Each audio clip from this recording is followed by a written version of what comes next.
Dans le quartier du Marais à Paris, il existait une petite boulangerie qui sentait toujours bon la vanille et le pain chaud.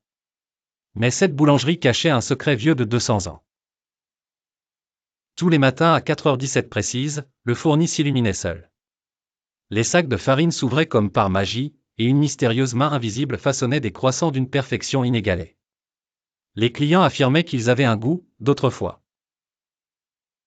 Camille, la nouvelle apprentie boulangère, fut la première à voir l'esprit. Une femme vêtue d'une robe du 19e siècle, les mains couvertes de farine, qui souriait tristement en pétrissant la pâte. « Je suis Marguerite, murmura-t-elle.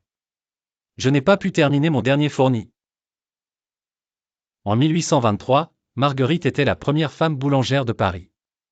Mais le jour où elle devait présenter ses fameux croissants au roi Louis XVIII, un incendie avait tout détruit. Son âme errait depuis, cherchant à accomplir sa mission. « Aide-moi, supplia le fantôme. Prépare ma recette exacte pour l'exposition de la fête du pain, et je pourrai enfin reposer en paix. » Le problème ? La recette originale était en 5 mesures anciennes, livres, pinte et grains. Camille et le vieux boulanger Monsieur Dubois passèrent 3 nuits à convertir les mesures. La clé se trouvait dans un vieux livre de compte couvert de poussière, une pinte de lait égale 0,93 litres, un livre de beurre égale 453 grammes. Le jour J, Camille suivit scrupuleusement les instructions de Marguerite. Quand les premiers croissants sortirent du four, une brise parfumée à la vanille enveloppa la boulangerie. Les jurés de la fête du pain furent transportés, on dirait, le goût de notre enfance. Soudain, la lumière du fourni scintilla.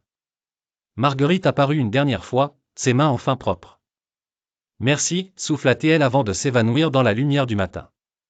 Ce jour-là, le fourni ne s'alluma plus jamais seul.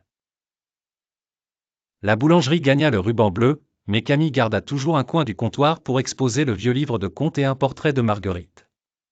Parfois, les clients jurent entendre un soupir satisfait quand quelqu'un commande un croissant à l'ancienne, s'il vous plaît. Et c'est ainsi qu'une recette perdue devint la spécialité d'une petite boulangerie parisienne, grâce à un fantôme bienveillant qui aimait trop le bon pain pour partir sans transmettre son secret.